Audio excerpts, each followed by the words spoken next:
19:02, ahora formalmente arrancamos Puntos de Vista, aunque en realidad ya comenzamos un poquito antes porque somos como invasores del espacio ajeno.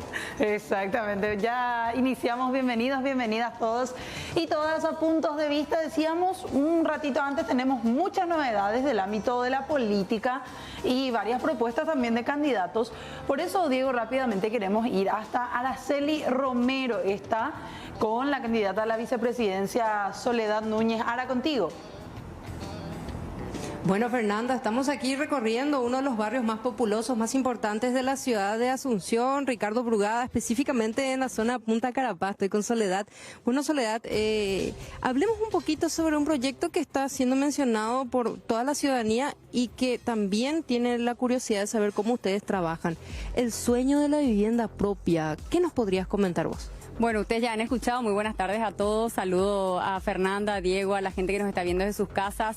Ustedes saben de mi compromiso, de nuestro compromiso desde la Concertación Nacional con garantizar el acceso a la casa propia a todas las familias paraguayas. El artículo 100 en la Constitución dice que toda familia paraguaya tiene derecho a una vivienda digna y que el Estado tiene que generar las condiciones para hacerlo realidad.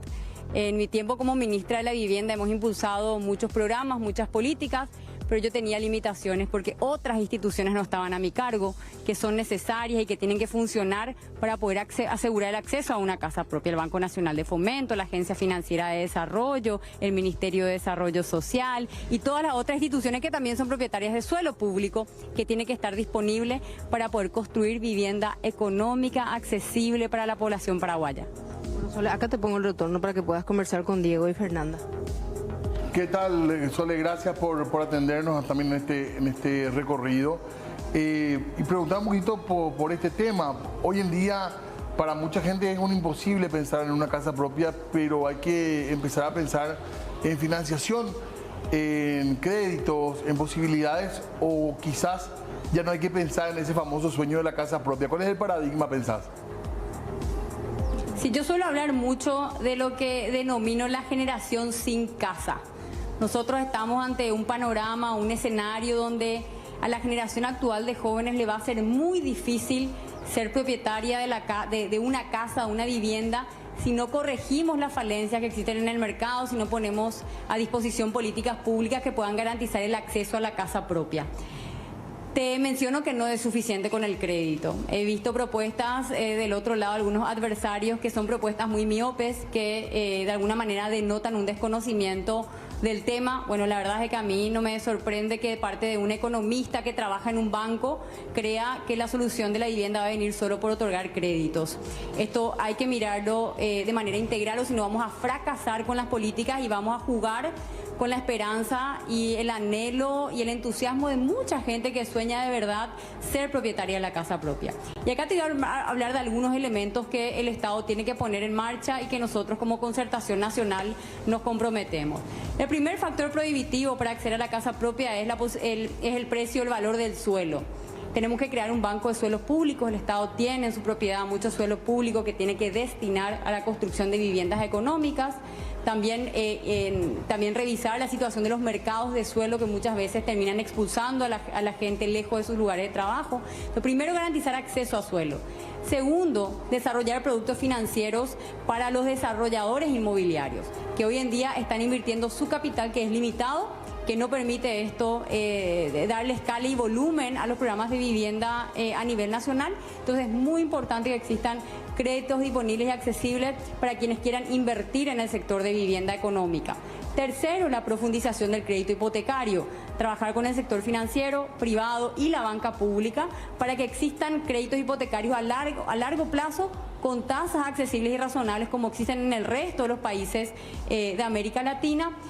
Y cuarto, para eso tenemos que garantizar la creación de un fondo de garantías que haga que el crédito sea accesible, que permita que los bancos efectivamente le otorguen el crédito a las familias, porque lo que sucede muchas veces, si tenemos la mirada solamente economista o financiera, es de que creamos el producto financiero, Pero ¿qué sucede? Una familia trabajadora, promedio, nuestra sociedad se va al banco y resulta ser que rebota, hablando mal y pronto. El banco no le dan los recursos, no le da el crédito porque le considera riesgoso, le pide demasiados documentos, el proceso es súper burocrático, por poco no te piden aval y garantía de toda tu familia y finalmente la gente no tiene la posibilidad de acceder a los recursos para comprarse una casa. Entonces no es suficiente con crear el producto financiero si no creamos un fondo de garantía que haga que ese producto financiero sea accesible. Y finalmente la planificación urbana, porque no podemos pensar en crear soluciones de vivienda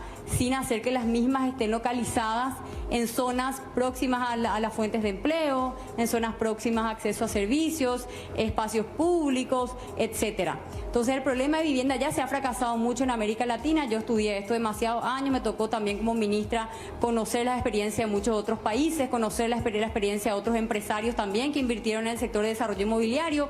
Esto no es para improvisados, acá tenemos que entender que si queremos en los próximos 5 años realmente ofrecer soluciones económicas, tenemos que tener una mirada integral de la problemática y entender de lo que estamos hablando.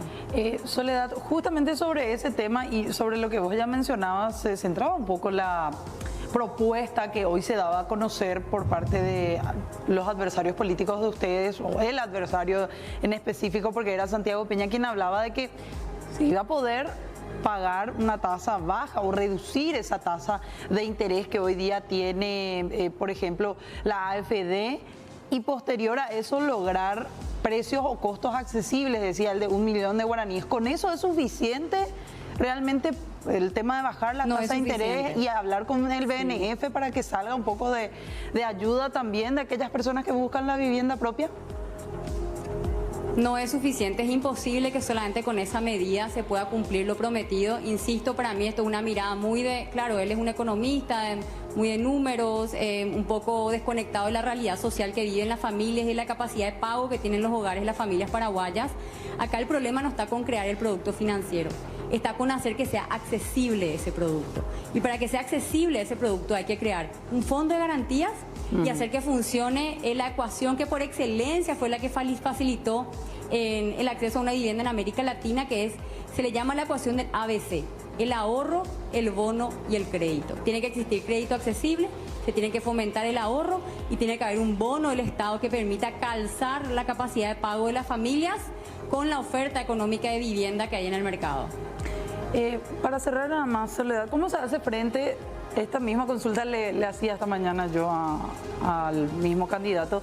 ¿Cómo se hace frente a esa crisis inmobiliaria de precios exorbitantes en millones de dólares, incluso que se evalúan en ciertas zonas, por ejemplo, de Asunción? Y del otro lado tenés la gente que te dice, yo trabajo en Asunción, prácticamente tengo varias actividades en las inmediaciones, no me puedo hacer de casa en zonas más alejadas del departamento central porque no tengo un transporte público, por ejemplo, de calidad para venir, ir y venir a mi trabajo. Con regulación del Estado, ¿verdad? En muchos otros países, para evitar la creación de las burbujas inmobiliarias, el Estado pone incentivos al sector privado para que un porcentaje de las viviendas que ofrecen estas zonas sea vivienda económica. No estoy hablando de vivienda social, no estamos hablando que eso amerita, digamos, otro enfoque de política pública y política de Estado. Me refiero a vivienda económica que pueda hoy en día una pareja trabajadora que gane 2 millones, 3 millones, que pueda realmente comprarse una casa en una zona bien ubicada de la ciudad y no necesariamente en la periferia. Entonces ponen incentivos para que un porcentaje, una cuota de las unidades habitacionales que ofrece el desarrollador inmobiliario estén dentro de un precio de venta que estipula el Estado. Y se hacen incentivos, ya sean impositivos, determinados incentivos que establece el Estado. Lo otro que es fundamental, que me olvidé de mencionar, que también, porque conozco muy bien el mercado de desarrollador inmobiliario en nuestro país, hay que crear incentivos para la adopción de nuevas tecnologías, porque hoy los métodos constructivos que existen son todavía muy artesanales, lo que hace que se encarezcan los costos de construcción, y nosotros necesitamos abaratar los costos de construcción para poder llegar realmente a los precios de venta de viviendas que sean económicas, o sea, hablando en fácil, para que de verdad exista vivienda que la gente pueda comprar. Porque si no, yo puedo darte la plata, Fernanda, te doy mañana 100 millones de guaraníes, te doy 150 millones de guaraníes desde el banco, pero vos te vas con los 150 millones de guaraníes y te vas a tu ciudad y resulta ser que no encontrás ninguna vivienda que se venda por ese precio. Y esa es la falencia de las políticas. Por eso digo que decir que vamos a ofrecer crédito simplemente es desconocer cómo funciona todo el mercado de viviendas, y eso puede llegar a a crear falsas expectativas y finalmente que fracase la política pública. Ahora, más allá de la postura y lo que estamos comentando, qué interesante que se empiece a hablar también de ideas y de propuestas. En una campaña que a lo mejor suelen estar marcadas mucho por los insultos, ataques. Creo que hoy en día, bueno, lo están haciendo ustedes también, o lo hacen ustedes, creo que los martes van presentando proyectos, y creo que está bueno hablar de eso, de lo que realmente pretenden como gobierno. Totalmente, eso es positivo, y sobre todo el liderazgo que tuvo en este caso la Concertación Nacional, que ya hace varias semanas viene presentando propuestas. Veíamos que del otro lado no había ninguna suerte de presentación de ideas ni de propuestas. Nosotros tomamos ya la delantera hace más de 6 semanas, donde estamos presentando la propuesta de salud pública, la propuesta de seguridad, la propuesta de niñez, la propuesta para las mujeres, la propuesta de energía, etcétera. Y así vamos a continuar hasta el día de las elecciones. Vemos que nos siguen atrás, comenzaron a replicarnos, a copiarnos en la presentación de la propuesta, pero así como decía, eso es sano, solo que vemos que del otro lado hay un poco de improvisación. Lo nuestro producto y fruto de mesas de trabajo que llevan ya muchos meses analizando los problemas de la ciudadanía, planteando las soluciones con un montón de expertos, de profesionales. No es que salimos con un videíto simplemente de la noche a la mañana, sino que planteamos acciones concretas que tienen un sustento en un análisis que hizo un equipo técnico comprometido con el cambio en el Paraguay. Gracias, Soledad, gracias, Araceli, también. Así estábamos compartiendo con ustedes, muy amables, ¿eh? Muchas gracias. Saludos a todos, y por favor síganos a través de las redes sociales para escuchar, conocer más de lo que estamos proponiendo desde la Concertación Nacional. A mí me pueden encontrar en sole.nu en Instagram y Sole Núñez en Facebook. Y bueno, ahí acompañarnos en este camino hacia el cambio en el Paraguay. El 30 de abril es momento de empezar nuevos tiempos en nuestro país. Gracias, Soledad. Le agradecemos también allí a nuestra compañera Araceli por el tiempo, por traernos un poco de este tema, esta opinión, porque contextualizando nuevamente, hoy Santiago Peña presentaba también su propuesta denominada Xerogapona, porque él decía hay que fortalecer el Banco Nacional de Fomento a través de eso, y con conversaciones, con acuerdos que se puedan llegar también con la AFD, se pueden llegar a reducir, él decía, los costos, las tasas de interés, para que la gente que hoy en día esté pagando alquiler mes a mes use ese dinero en pagar su vivienda propia. Y la Concertación hablaba del tema de la internet en todas las casas, así que sí, se viene por lo visto, ojalá, más discusiones sobre propuestas. Tenemos que hacer pausa nosotros, vamos a hablar del tema, ¿cómo decimos? Pulseras, tobilleras, grilletes electrónicos. Fuerte grillete, ¿verdad? Sí. Pero se le dice también así. Son estos aparatitos que están viendo allí, que ya desde hace bastante tiempo se está hablando de su implementación en el Paraguay como una medida alternativa a la prisión. Para restringir también ciertas zonas, tengo entendido que se puede usar. Pero vamos a estar hablando de los detalles, cómo está un poco la situación. Hace unas semanas se tuvieron reuniones también en torno a ese tema. Así que a la vuelta de la pausa ampliamos esta información.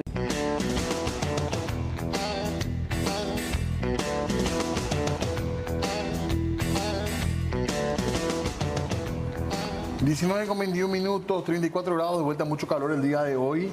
Muchas noticias también que tenemos que comentar. Exactamente. Antes de ir con nuestro tema de esta primera hora, queremos hablar un poco también, Diego, de lo que se espera para la jornada de mañana en el Consejo de la Magistratura. Exactamente, habíamos hablado y venimos hablando mucho de este tema también, ya con los dos candidatos ternados. Falta un cupo, falta una persona para completar la terna, así que hay expectativa con respecto a lo que pueda pasar mañana en el Consejo de la Magistratura, de vuelta con transmisión, como se destacó como un aspecto muy positivo además, ¿verdad? Exactamente. Reiteramos, mañana miércoles a las 8 de la mañana se espera que se termine de conformar en este sentido la terna. Ya están los dos nombres que decías, Diego, Gustavo Santander Danz por un lado y el doctor Gustavo Adolfo Ocampos, que es la otra persona que ya fue ternada por parte de los miembros de los consejeros del Consejo de la Magistratura. Falta uno solo. Muchos hablan de que podría incluso tratarse de una mujer. Exactamente, fue un tema sobre el cual también hubo presión, podríamos decir.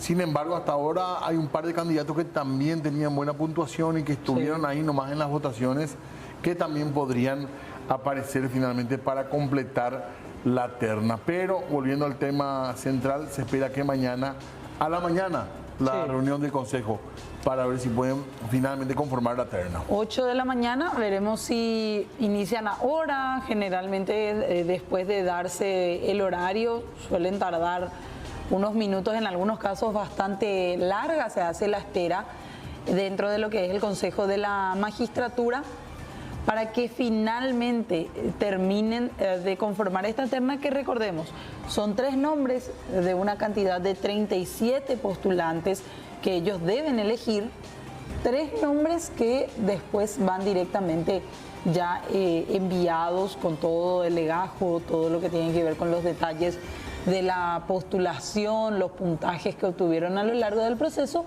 a la Cámara de Senadores, que finalmente es el Senado el que debe de elegir de entre esos 3 quién puede llegar a ser el reemplazante en la Corte Suprema de Justicia del ya retirado Antonio Fretes, que dejaba el cargo el 10 de marzo pasado.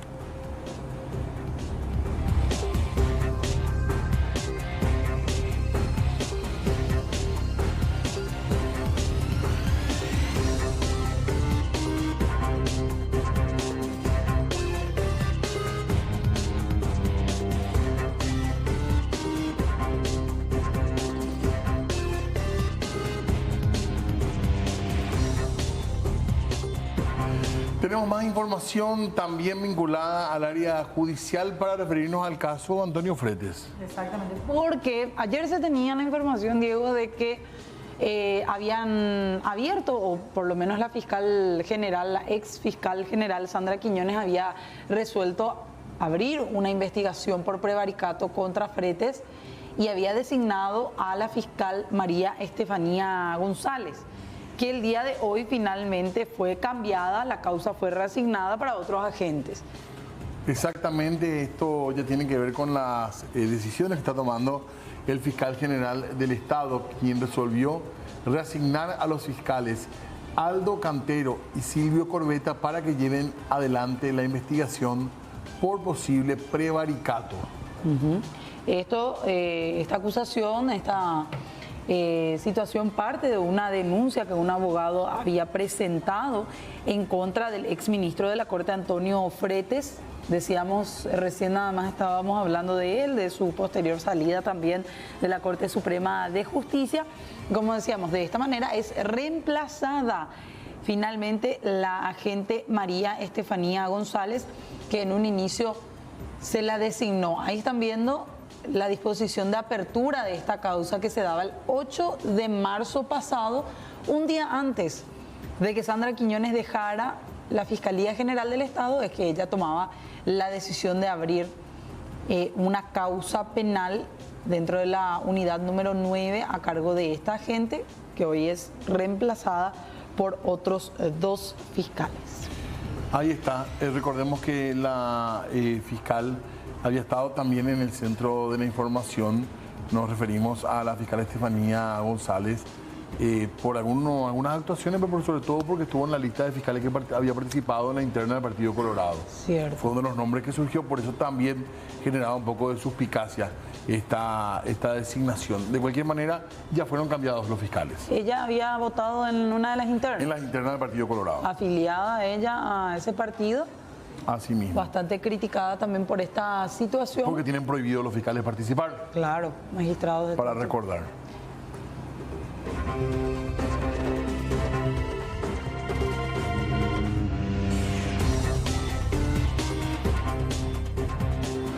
Bueno, pero vamos a cambiar de tema para hablar ahora sí de lo que veníamos prometiendo, que tiene que ver con el tema de, yo no sé si la palabra correcta es grillete, la verdad que no sé cómo se refiere la ley, pero son estos dispositivos que se le ponen a las personas para no enviarlas a cárcel en uno de los casos. Claro. Muñequeras o tobilleras. Tobilleras electrónicas también se les suele decir. Pero vamos a consultar con los expertos. En algún punto es de película, ¿verdad? Y hay esa película de misterio que le ponen y después no lo ubican, pero es una realidad que ya se usa en otros países. Claro, ya se viene implementando. Así que vamos a hablar de eso. Mucha atención a nuestro tema que si puede ayudar también con lo que es el sistema penitenciario, bienvenido sea. Esto es tipo la bicisenda. Cualquier tipo de implementación, bienvenida sea. Y por eso ya queremos, como decíamos, ahondar un poco también en lo que tiene que ver con lo que hace referencia a la invitación, a la opinión de los invitados, mejor dicho, en este sentido. Por eso ya queremos saludarlos a ellos que hoy nos acompaña, agradecerles como siempre también la presencia. Está aquí la doctora Alejandra Peralta, ella es magíster en Derechos Humanos. ¿Qué tal, doctora? ¿Cómo le va? ¿Qué tal? Buenas tardes a ustedes, qué gusto compartir de vuelta con ustedes. Gracias, doctora. Bueno, y también nos acompaña en esta tarde de noche el comisario Carlos Benítez. Él es director general de Prevención y Seguridad. Comisario, ¿cómo le va? Buenas tardes, Diego. Buenas tardes, Fernanda. Buenas tardes a la doctora y a toda la teleaudiencia. Y bueno. Gracias, comisario.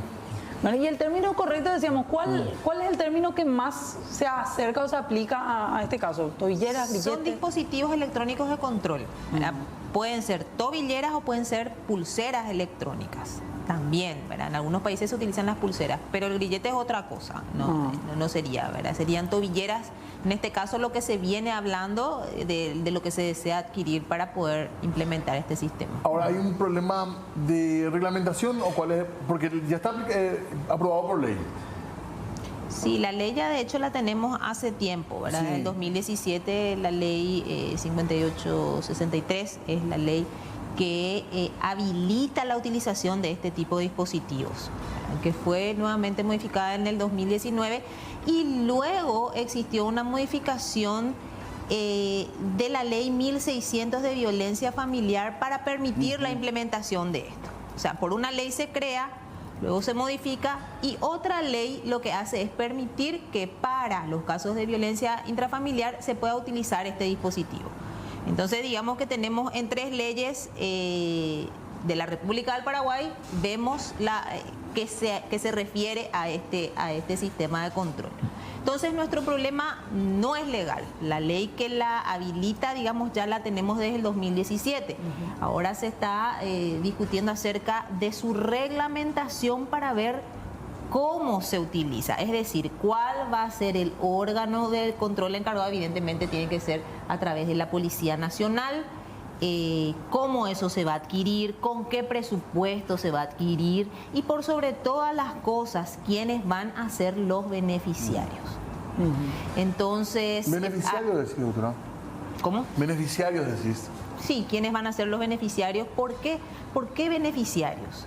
Porque esto va a permitir que las personas que tengan arresto domiciliario o las personas que tengan que presentarse ante el juez para la imposición de medidas privativas de libertad, digamos, sean más pasibles de que pueda hacerle imponible el arresto domiciliario que la prisión preventiva, ¿verdad? Y en segundo lugar va a permitir que las personas que están en prisión preventiva y que tienen la posibilidad de a través de una revisión acceder a un arresto domiciliario lo puedan hacer con la utilización de estas tobilleras. Entonces, bueno, de esa manera, como decías al comienzo, se va a posibilitar también el descongestionamiento y reducir el hacinamiento que tenemos hoy en nuestras cárceles. Comisario, ¿ustedes están trabajando ya en esto de la reglamentación o un trabajo ya interno previo a la aplicación de la ley? Sí, como bien mencionó ya la doctora, esto ya parte, digamos, la promulgación de la ley en el 2017, la 5863. Entonces, ya en adelante ha tenido una serie también de modificaciones, pero en lo concreto en cuanto a tu consulta es de que sí se han llevado adelante reuniones que tienen que ver, digamos, ya en la búsqueda de la reglamentación. La semana pasada, nada más, en el Ministerio del Interior se ha llevado una reunión muy importante que tiene que ver, digamos, con la búsqueda ya de esa reglamentación. De hecho que hasta este momento, creo que también la doctora ya mencionó, está de por medio el tema del presupuesto.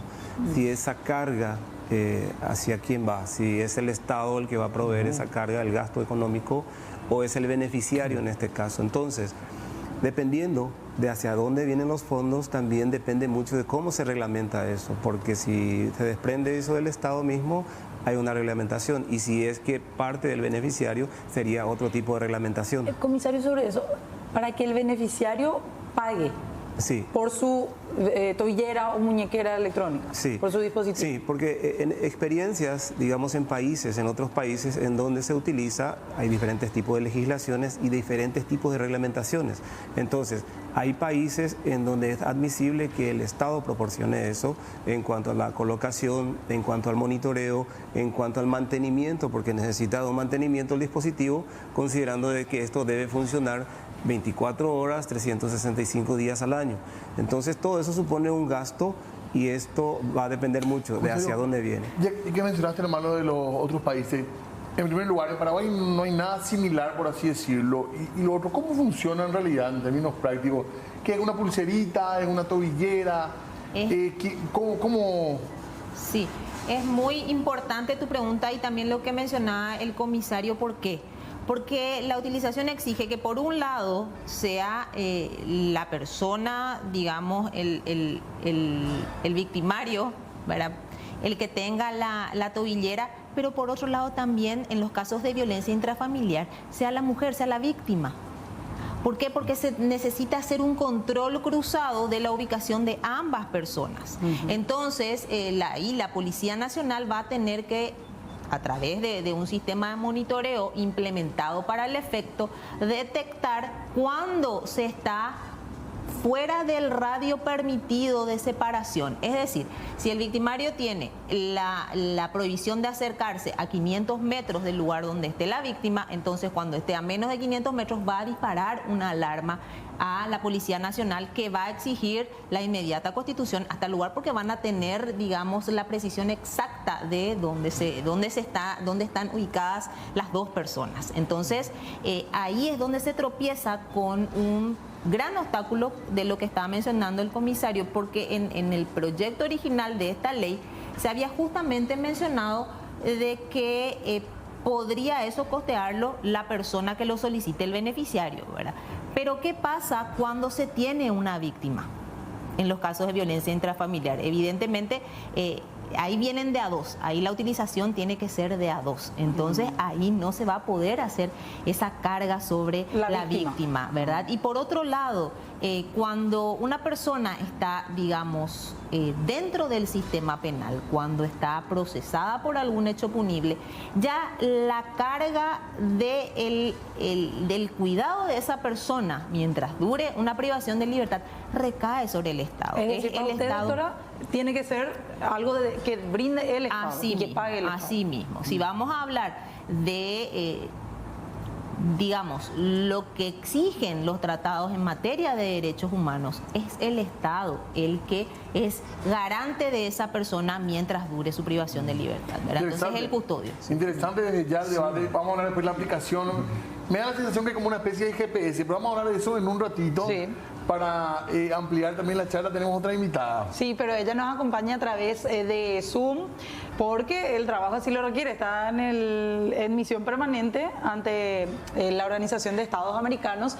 La ex ministra Cecilia Pérez, ella estuvo trabajando también, tengo entendido, bastante desde todo lo que tiene que ver con el vamos de este tipo de dispositivos y su aplicación aquí en el Paraguay. Ministra, ¿cómo le va? Buenas tardes a todos, un saludo a todo el Paraguay que nos está viendo, que gusto poder estar con ustedes, muchas gracias por el espacio. La verdad que ya a veces agarra un poco de nostalgia también de algunos amigos con los que hablábamos muy a menudo antes. Tenemos un panorama de cosas que a lo mejor te van a hacer pensar de vuelta la nostalgia, doctora, pero no vamos a hablar de eso. Queremos hablar de estas pulseras. Nosotros estamos al tanto. No se olviden de eso. Estamos al tanto de todo lo que pasa, porque muchas de las cosas tienen su repercusión aquí. Seguro. Y nosotros tenemos que tener una respuesta. ¿Verdad? Seguro que sí. Estamos cerca aparentemente del tema de las pulseras o las tobilleras electrónicas.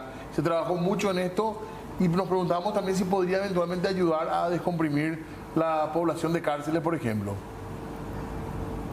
Bueno, de ahí la importancia de que se realice el plan piloto, independientemente de cómo se desarrolle a largo plazo el plan piloto que está previsto en la propia ley.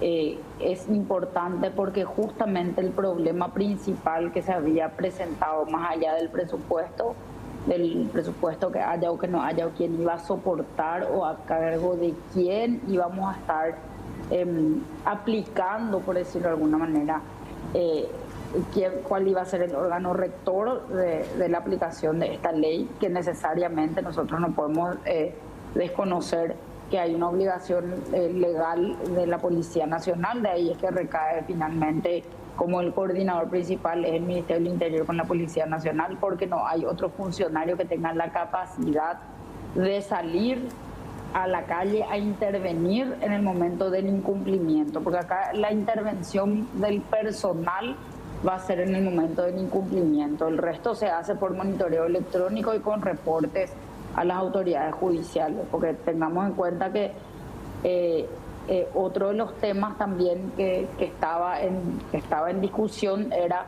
si el plan piloto se iba a hacer, que era lo que se había decidido, que se iba a hacer primero con las personas vinculadas o involucradas en hechos de violencia familiar, y ahí nos encontrábamos con un problema que no se puede realizar un procedimiento excluyendo al otro procedimiento, porque la violencia familiar es un delito. La ley 1600 es de protección de víctimas, es un procedimiento especial de la protección de víctimas que tiene una manera sumaria de tramitarse. No se rige por las reglas del proceso penal, sí, pero en paralelo la obligación de los intervinientes, inclusive el propio juez lo hace, aunque no lo... Si es que la policía al recibir la denuncia o intervenir en un momento dado no lleva el caso al área penal, entonces los propios jueces hacen su remisión al Ministerio Público. Entonces, aquí teníamos un problema que solamente con el plan piloto vamos a poder saber si el problema en la aplicación de la ley va a estar en la interpretación judicial, porque expresamente la ley habla de la ley de dispositivos electrónicos, que las siglas es el SIMDEC, ¿verdad? El sistema de dispositivos electrónicos de control. Con esas reglas, con esas siglas se lo conoce, SIMDEC. En ese sentido, estaba prohibido que sea usuario del SIMDEC, eso sigue vigente, una persona que esté imputada, procesada, acusada o condenada por hechos considerados como crímenes. Y técnicamente la ley de violencia familiar, la última modificación del artículo 229, es considerado un crimen. Entonces venía toda esa discusión de si se le puede aplicar a una persona que está procesada por violencia familiar. Y sería básicamente trabajar con el juzgado de paz hasta tanto la persona sea o no procesada, y qué interpretación tienen los jueces, porque por otra parte también con posterioridad a la ley del SIMDEC se modifica el artículo 245, se deja sin efecto o se genera una modificación del artículo 245 y es considerado como una medida alternativa o sustitutiva de la prisión en estos términos cuando hay un proceso abierto, no así cuando hay figuras de aplicación como ser la suspensión condicional del procedimiento o la suspensión a prueba de la ejecución de la condena. Entonces, sí, las circunstancias de aplicación finalmente las va a dar el juez, ya sea de paz o el juez penal de garantías que interviene en el proceso, si es que es o no aplicable en esta primera etapa. Y si no es aplicable, bueno, a partir del plan, de la ejecución del plan piloto, vamos a saber si se aplica y no se aplica, cuándo o dónde se aplica y cuáles son los criterios para saber si tenemos que cambiar la ley o si tenemos que ajustar el sistema de gestión. Ahora, la cuestión del proceso, sí, Diego. Volviendo un poquito también es muy interesante lo que estaba diciendo ministra ahora. Comisario, acá estábamos teniendo también la discusión de cómo va a ser su aplicación, otros datos más. Ahora, comisario, usted quería dar también su parecer acerca de este tema de cómo o sobre quién cae finalmente la carga de este presupuesto, que al fin y al cabo se tienen que asignar para la aplicación. En la última reunión que se ha llevado a cabo se ha tocado ese tema, porque como había dicho, en algunos países se han aplicado, dependiendo, digamos, si esa carga va al Estado o va al beneficiario. Sí. Entonces, de eso va a diferir cómo se reglamenta, hay que tener en cuenta eso también. Y por otro lado también hay que tener en cuenta de que si se crea esto, también a la par se tiene que crear una oficina interinstitucional de control, en donde estaría el Ministerio de Justicia, el Ministerio del Interior, la Corte Suprema de Justicia y digamos el Ministerio Público, el Ministerio Público y también cuando hablamos del Ministerio, pública. por más de que explícitamente no esté mencionando a la Policía Nacional dentro de esta ley, se entiende de que a través del Ministerio del Interior el órgano de aplicación es la Policía Nacional, que al final del día va a ser el que va a estar operativizando. ¿Le tiene fe, comisario, al sistema este? En lo personal, de acuerdo a tu experiencia, ¿ves con buenos ojos, digamos, de acuerdo a tu Con muy buenos conocimiento? ojos, Sí. porque vemos, en primer lugar, de que, hablando desde el punto de vista de la policía, Sí. tenemos nosotros inconvenientes en cuanto a lo que es la cantidad de policías a nivel país. Como dije ya varias veces, la cantidad que tenemos no alcanza lo que mínimamente requiere las Naciones Unidas en cuanto a lo que es población policía. Al menos las Naciones Unidas sugieren un 3.3, digamos, de policías por cada 1000 habitantes, pero nosotros tenemos apenas 1.4 máximo. 3.3 la sugerencia y tenemos Sí. 1.4. 1.4 y de hecho que eso, al distribuir a nivel nacional, a nivel país, eso va a ir variando un poco. Tal vez en Alto Paraná tengamos, por decir, 1.2, en Central tengamos 0.9, entonces varía un poco, pero la cantidad total tenemos como 1.4. No estamos llegando a la mitad de lo que exige, digamos, o lo que sugiere las Naciones Unidas en cuanto a eso. En ese aspecto es muy importante para la policía, teniendo en cuenta de que al no tener esa cantidad de policía que se requiere para realizar esas tareas de control a las personas que tienen medidas alternativas, entonces facilita muchísimo el control en el caso de que se pueda, digamos, reglamentar y poner en práctica esto. Entonces, a través de esta oficina de control que va a ser interinstitucional, sería, digamos, de suma utilidad de que el personal policial siga ese monitoreo y verifique el movimiento de cada persona que tenga algún tipo de medidas. Porque, digo, físicamente para la policía es imposible. Supongamos, Central, sin exagerar, tal vez estoy siendo un poco, digamos, benevolente en los términos. En Central, que es un departamento bastante grande y digamos, el conglomerado, digamos, habitacional o poblacional es muy grande, supongamos que tenemos una cantidad de 500 personas con estas medidas. Necesitaríamos a 1.500 efectivos policiales, entendiendo de que tienen que rotar en 3 grupos. Necesito 1.500 policías que se encarguen de controlar esto. Pero con esta, digamos, o brazalete o tobillera, nosotros tendríamos ya la posibilidad de hacer ese control mucho más efectivo a través de una sala, de un control interinstitucional. ¿Cuánto cuesta en materia de presupuesto la tobillera o el dispositivo en general? Bueno, de hecho que eso va a variar. Hay que tener en cuenta, y para partir de esto, para dar un poco esa opinión del costo, uno accesa, por ejemplo, a YouTube y puede encontrar, digamos, en algunos espacios en donde enseña cómo desconectar un dispositivo, ya sea brazalete o tobillera. Por eso que va a depender mucho de la calidad, va a depender mucho del costo final, porque hay algunos que tienen sensores multiplicados, digamos, tanto lo que es propiamente el brazalete, digamos, estos seguros o la hebilla, entonces responden a un nivel de sensibilidad en donde si la persona tan siquiera intenta forzar esto, el centro de monitoreo ya está recibiendo de que hay intento de sacar. No hay así más o menos, el mínimo puede costar tanto, el máximo puede costar esto, aproximadamente. No me arriesgaría porque depende de la calidad. De hecho, son varias cosas las que se deben calcular, ¿verdad? No solamente el costo en sí de la tobillera, sino también todo lo que se necesita para que ese sistema sea operativo. Es decir, mayor cantidad de personal policial que esté trabajando, eso se traduce en salarios.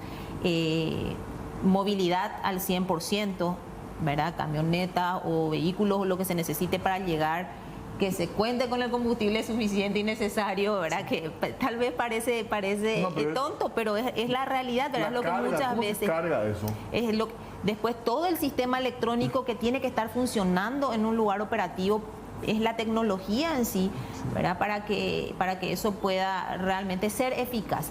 Y aquí tenemos 2 situaciones y ambas tienen sus pros y sus contras. Por ejemplo, si esto se baja como plan piloto para la población por hechos de violencia familiar, entonces vamos a tener una carga muy pesada para la Policía Nacional. Si bien va a servir también a los efectos de prevención, vamos a ordenar un poquito. A un juzgado en particular.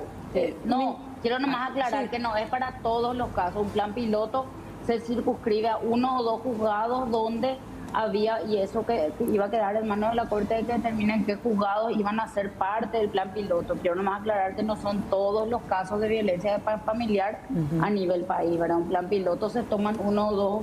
Sí, por supuesto, si no sería, realmente sería, de hecho, los planes de que se bajan de manera, digamos, experimental o de prueba se bajan en una pequeña población, pero si esto realmente resulta que se puede bajar a toda la población que sea, digamos, candidata potable, hablando mal y pronto, a acceder a la tobillera electrónica, entonces, en primer lugar, tendríamos, digamos, un número elevado. ¿Por qué? Porque las cifras de casos de violencia familiar son exponenciales, ¿verdad? Crecen a nivel impresionante en Paraguay.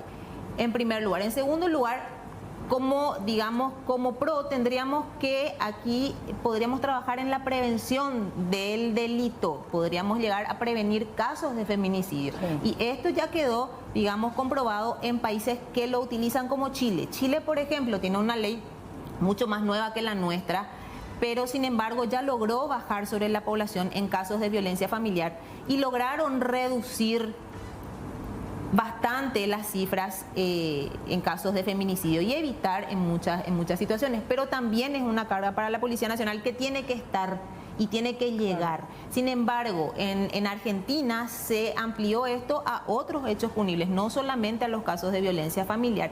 Y allí sí, como PRO tenemos que, por ejemplo, esa madre que tenía que estar privada de libertad, dejando a sus 4 hijos al cuidado de uno del padre, otro del vecino, otro de la abuela, otro por ahí todos esparcidos, ya va a poder, ya pudo estar, y hay testimonios de que ya pudo estar con sus hijos, pudo rehacer ese núcleo familiar y pudo beneficiarse con eso y evitar pasar por un sistema penitenciario tan descompuesto que no solamente sucede en Paraguay, sucede casi en todos los países de la región, donde el que entra realmente no entra para readaptarse, sino entra para perfeccionarse en la delincuencia. Entonces, eso, digamos que y allí no estamos delegando tanta carga a la policía. ¿Por qué? Porque en el caso de que, digamos, no cumpla con el arresto domiciliario y se pruebe que efectivamente sí, la tobillera dio la alarma de que la persona salió de ahí, del radio donde tenía que estar, entonces se le revoca y no pasa nada, digamos, para la policía. Pero en los casos en donde tiene que actuar como prevención,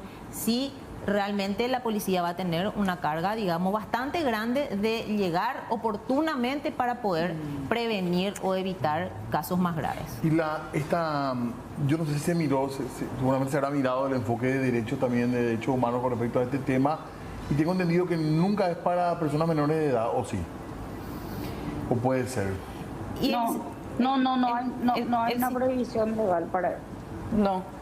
El sistema de hecho, el tratamiento de menores de edad es completamente diferente y no está diseñado para ello. Ahora, yo me hago la consulta porque decíamos, desde el 2017 está la ley. Ministra Cecilia Pérez, ¿por qué en ocasiones anteriores o la conversación está tardando demasiado para lograr la implementación? Ya desde la época que conversábamos con usted como ministra de Justicia, en otros cargos más, se hablaba de conversaciones, de empresas licitadas o que podían llegar a proveer de los aparatos en sí. ¿Por qué se tarda tanto en la implementación incluso del plan piloto? En primer lugar, la reglamentación y la implementación estuvo a cargo de la Corte. La Corte, eso se modifica después de los hechos de la masacre de San Pedro. Se modifica la ley y se pasa del Poder Judicial o de la Corte Suprema al Poder Ejecutivo. La implementación y la reglamentación. Ahí hay un tiempo importante de inacción, por decirlo de alguna manera, de que no se implementó el sistema de ninguna manera, ni se realizó ningún plan piloto. Entonces, ahí con las modificaciones que se empieza a trabajar. El problema siempre fue presupuestario, pero lo que motivó era quién iba a cargar con el presupuesto o de dónde iba a salir el dinero para aplicar todo esto, y además de eso determinar o establecer básicamente qué institución se iba como que a hacer cargo del monitoreo, porque la oficina interinstitucional es una oficina que está establecida en la ley, y por más de que haya funcionarios representantes de cada una de las instituciones del sistema involucrados en este esquema, básicamente sí el organismo que iba a soportar la ejecución propiamente, como bien lo dijo el comisario Benítez, es el Ministerio del Interior con la Policía Nacional. Entonces, eso también fue parte de una discusión. El plan piloto estaba, hasta salir yo, se estaba diseñando de una manera tal que las personas que no pueden pagar estén subvencionadas por las que sí pueden, como una suerte de cada 4 o cada 5 tobilleras pagadas, una sea subsidiada, porque también eso está establecido en la ley, que la falta o la insolvencia o la incapacidad de abonar no puede ser un obstáculo para la implementación de los dispositivos. O sea, una persona que tiene defensa pública o una persona que no tiene cómo pagar el uso, en el caso que se decida que sea la persona la que pague, como es en otros países, en todo caso eso iba a ir por cuenta del permiso que le daba el Estado a la empresa o a las empresas que van a administrar, y que cada 5 unidades una pueda ser subvencionada. Ese era el diseño que estábamos viendo, y ver a través de la DNCP cuáles eran las mejores figuras para implementar con nulo presupuesto, o sea, establecer por un tiempo esta duración de que sea la empresa la que haga la inversión y que le cobre a los usuarios con este elemento de subvención, y hacer todo este proceso de una manera abierta, porque también hay muchos interesados, o sea, muchas empresas interesadas. Entonces, estos temas eran los que se estaban discutiendo para poder cerrar el proyecto piloto y el decreto reglamentario, y que también, por supuesto, la tecnología que sea la mejor tecnología a ser implementada a los fines del cumplimiento, que sea la que determine la reglamentación propiamente, ¿verdad? Porque hay diversos tipos de dispositivos y diversos mecanismos de funcionamiento de esos dispositivos. Entonces,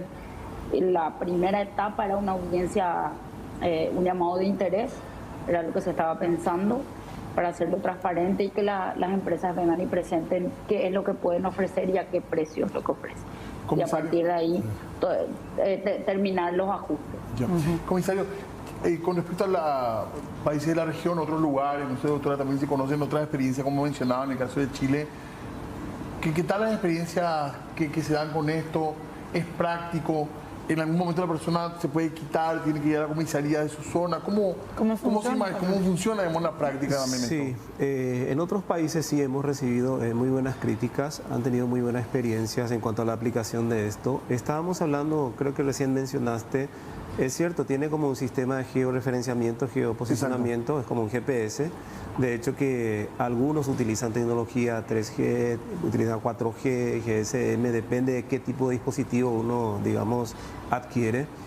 Y también, lógicamente, cuando utilizan algún tipo de chip, va a necesitar también el acceso a ciertos sitios en donde esto tenga señal, porque es uno de los requerimientos técnicos también. Si yo intento colocar esto a una persona que vive en un sitio en donde no puede acceder a una señal, entonces sería, digamos, un poco en vano colocarlo eso.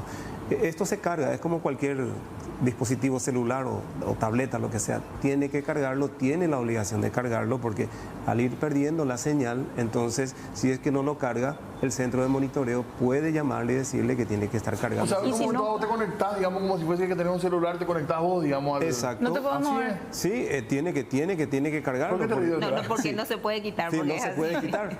24 horas, 365 días al año. Y en el caso de las mujeres también se ha tenido muy buena experiencia. De hecho que en algún caso va a representar un trabajo, digamos, más también para la policía, pero es nuestra obligación, hay que asumir eso, y nuestra obligación es llegar a tiempo antes de que ocurra cualquier hecho punible.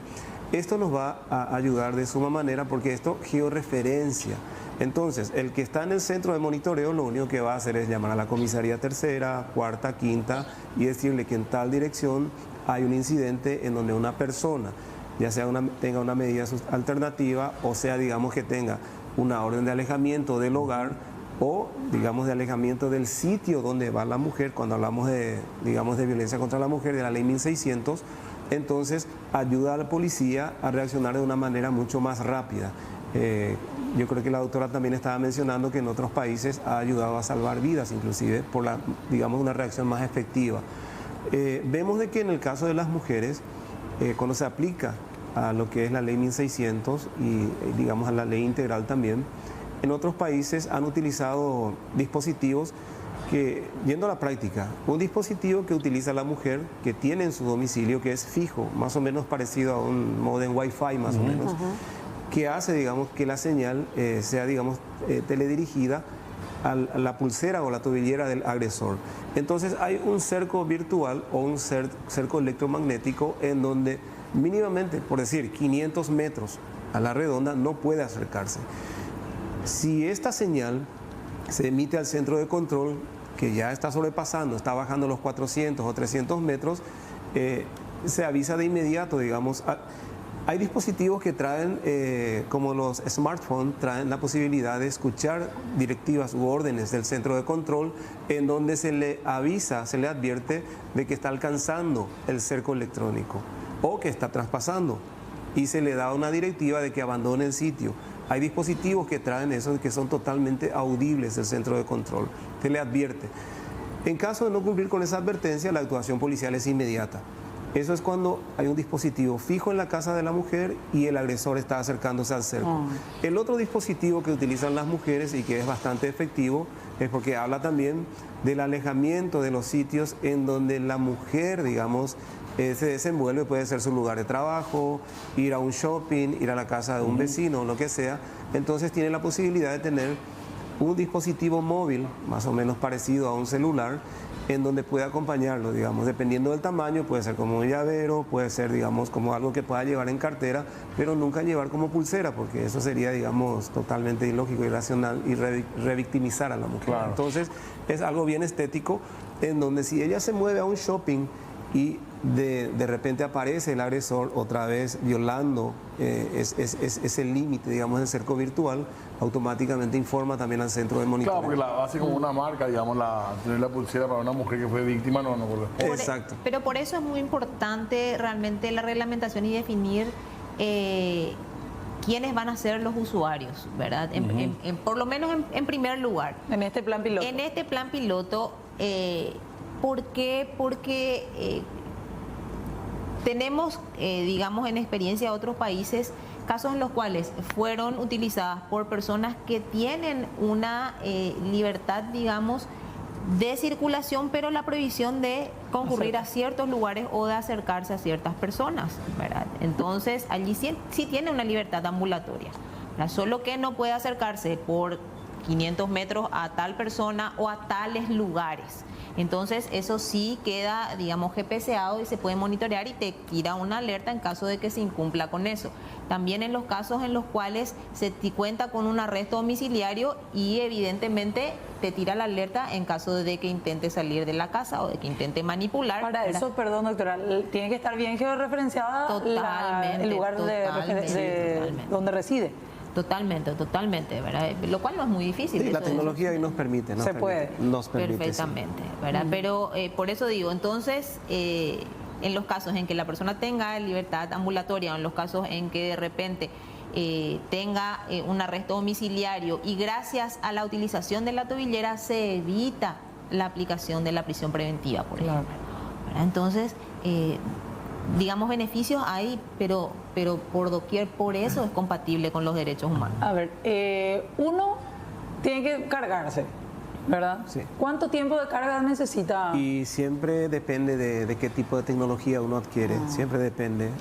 Es como adquirir un celular de media o alta gama, entonces depende de la duración de la batería, depende mucho de eso. Es decir, la gente que está en el interior no va a poder tener esa posibilidad, o qué sé yo, en lugares muy, muy lejanos donde no llega o Bueno, llega de allí manera tenemos intermitente otra la falencia, señal. ¿verdad? Del Sí. acceso a Internet, que de hecho Sí. debe ser considerado un derecho humano, ¿verdad? Sí. Porque está Hoy ligado día. a otros derechos, la educación, Sí. etcétera, ¿verdad? Pero a la información, al acceso a la información y en este caso también a la seguridad, ¿verdad? Claro. Entonces, evidentemente sí estamos hablando que el acceso, pero lastimosamente no es una realidad en Paraguay, ¿verdad? Y hace rato preguntaba más o menos un costo estimativo por persona que se realizaron estos cálculos, digamos, en otros países.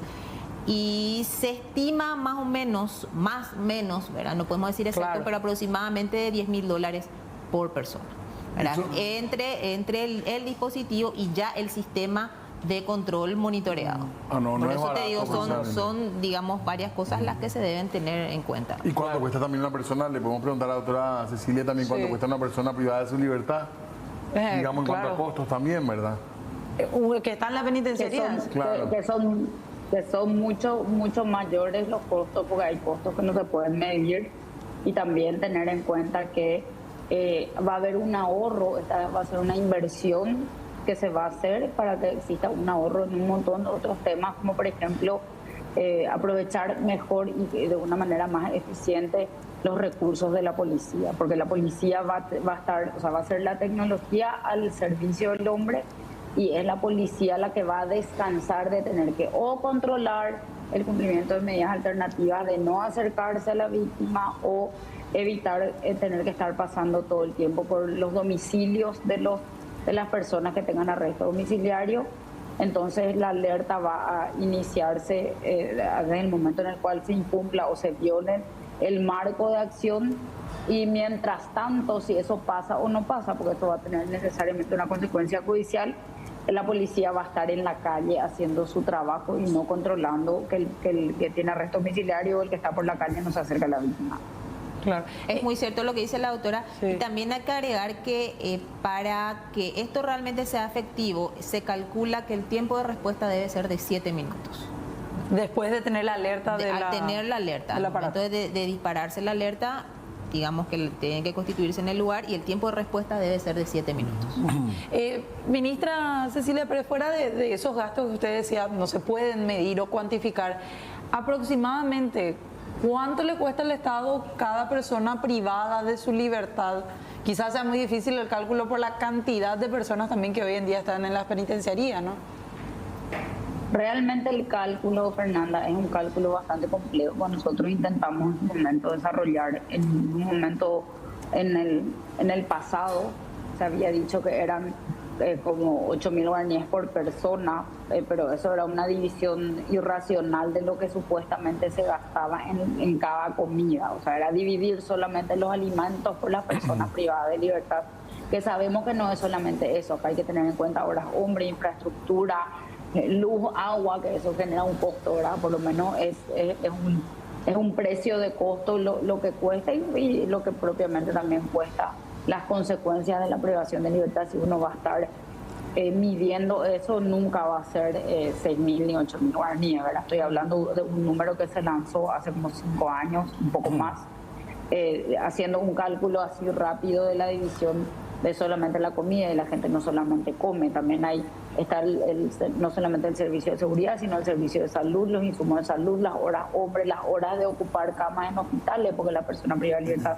también se enferman. Eso Sí. nosotros muchas veces, mucho trabajamos en eso durante la pandemia, durante la crisis, de ver cuánto iba a ser el costo de que, por ejemplo, el sistema penitenciario genere la saturación del sistema de salud pública, que ocurrió en otros países, que era perfectamente factible. Todos esos factores hay que tener en cuenta al momento de hacer esa medición, y que hoy difícilmente podamos decir, pero la valoración o la valorización de los costos que no son en números son mucho mayores, ¿verdad? Es un sistema más eficiente, menos corrupto, porque también se puede medir la trazabilidad de la intervención equivocada con el uso de la tecnología, o de quien cobra para no reportar el incumplimiento de una medida, o que cuando ya se sabe que el incumplimiento llegó tarde, ¿verdad? La intervención del Estado llegó tarde, cuando la persona ya murió, estuvo al borde de la muerte. Si eso vamos a incluir esos costos, realmente no tiene valor. Gracias, doctora, muy amable por participar. Muchísimas gracias a ustedes, que tengan buen resto de jornada y saludos por Paraguay. Muy amable. Gracias. Bueno, decía, ¿en cuánto tiempo más podemos estar hablando? Porque uno busca y ve un poquito informaciones y director de contrataciones dice 6 meses vamos a tener que necesitar para aplicar la tecnología, para ver quién va a ser la institución encargada. Sabemos que hay toda una serie de instituciones, pero quién va a ser la cabeza de todo ese conglomerado también. Sí, definitivamente nosotros, supongamos, si esto está para mañana, estamos listos para trabajar mañana, pero como no depende de la Policía Nacional esta reglamentación, estamos supeditados a eso. Ahora, yo no podría darte un término, digamos, en cuanto a meses o un periodo, porque dependemos mucho de quienes lo reglamenten. Pero talento humano tienen, sí, para hacer ese centro de monitoreo. Para este tipo de trabajo sí vamos a tener, porque como bien mencionó la señora ministra Cecilia Pérez también, esto va a aliviar mucho el trabajo del personal policial, que muchas veces tiene que hacer coberturas de ya sea un control fijo o un control aleatorio, en donde se va, digamos, entre comillas, desperdiciando una cantidad importante de personal en vez de dar, digamos, el servicio de prevención y seguridad. Eso por un lado. Por otro lado, también habla muy bien del tema de lo que siempre estamos hablando en todos los niveles, el tema de, digamos, de la reinserción de estas personas que están privadas de su libertad, en el sentido de que van a tener la oportunidad de interactuar con su familia o, digamos, con sus parientes o vecinos, van a tener más esa libertad, porque todos sabemos de que una persona que está privada de su libertad, cuando está en una unidad penitenciaria, no precisamente va a ir a adquirir buenos hábitos, buenos modales. Entonces, ganamos mucho también en ese aspecto. No se reeduca lastimosamente en la penitenciaria. De hecho, hoy en día no suena tan extraño, porque de hecho hay incluso las patrulleras a veces tienen sistema de rastreo, o sea, se podría aplicar. Sí, hoy día es por eso que sería muy práctico, porque las patrulleras y las motocicletas, ya sea de lince o las otras que visten de azul, cada motocicleta o cada patrullera tiene su GPS, tiene un sistema de georreferenciamiento, y el que está monitoreando ya puede ver cuál es la patrullera más cercana al sitio del incidente. Entonces, bien la doctora dijo de que un término, digamos, término medio más o menos de 7 minutos es lo ideal para una reacción. Entonces, el que está monitoreando puede tener en cuenta el sistema de georreferenciamiento de una patrullera para enviar al sitio del incidente. Doctora, para ir cerrando también con ambos, acá hablaban, por ejemplo, también esto se puede llegar a aplicar en la población indígena, algunos que tienen casos de libertad ambulatoria, por ejemplo, hacían también la consulta. Sí, por supuesto que sí. De hecho, no hacerlo sería una suerte de discriminación, ¿verdad? Y las discriminaciones están prohibidas. Entonces, lo que sí yo creo que realmente tenemos que estar atentos y tenemos que velar que esto no se convierta en un premio, ¿verdad? En un premio para no imponer una prisión preventiva. Porque la prisión preventiva debe ser, alguna vez, de una vez por todas, entenderse como lo que es. Es una medida cautelar, no es una medida punitiva, es una medida excepcional, no debe ser considerada como regla. Entonces nuestros jueces de garantía tienen que entender que en última instancia, cuando ya no existe otra posibilidad de asegurar que esa persona se someta al proceso, entonces allí imponer la prisión preventiva nunca como una primera opción. Entonces, el uso de las tobilleras electrónicas, una vez que se implemente, no tiene que ser bajo ninguna medida visto como un premio. Te doy esto para no imponerte una prisión preventiva, porque tenemos que entender que lo otro es excepcional. Entonces, la regla siempre tiene que ser litigar en libertad. Por eso hay que atender muy bien cuando se haga la reglamentación sobre qué población realmente se va a utilizar y en qué casos se va a utilizar y cómo se va a disponer, cómo el juez, cuál es el mecanismo por el cual el juez va a determinar quiénes van a ser los usuarios. Porque si no, corremos el riesgo, lastimosamente, de que nuevamente por debajo de la mesa se infiltren hechos de corrupción, ¿verdad? Que evidentemente queremos evitar como sociedad. Qué interesante. A lo mejor muchos pensamos de la ignorancia que era un tema accesorio, pero un tema muy importante. Después de leer la ley, uno también va tomando dimensión de esto. Ojalá que se pueda aplicar y que sea en tiempo oportuno. Para ir viendo, entonces, estábamos hablando al principio, si es pulsera, tobillera, lo que sea. Entonces, el término que se adopta, digamos, en base a esta ley es el SIMDEC. SIMDEC es el sistema de monitoreo por dispositivo electrónico de control, sin DEC. Entonces, independientemente a cuál sea el dispositivo. Y hay que aclarar que la ley dice que el que quebranta o el que quiere sacarse, un tipo pierde el derecho y tendrá que a lo mejor Sí, ir a la porque cárcel. la señal inmediatamente envía, digamos, al sistema de monitoreo. Ahí nada más va a entrar nuevamente el tema de corrupción, que no sucedan hechos sobre la mesa que le permitan a ese que ya violó su medida o intentó sacarse del dispositivo, le permitan otra vez quedarse en esa situación, ¿verdad? Bueno, gracias, Muy amables. gracias comisario, muy amables. Gracias, muchas Vamos a estar ampliando seguramente ya este tema Muy después, interesante realmente. una vez que ya hayan avances con las demás instituciones. Claro, porque La tiene reglamentación. todos los aspectos, la de la seguridad, derechos, en fin, súper interesante realmente. Ojalá que la gente haya aprovechado también para conocer sobre esto que quizás se venga en breve. Tenemos que hacer una pausa nosotros. Sí, ya venimos en breve con más invitados, en este caso políticos, que nos hablan de sus últimas horas.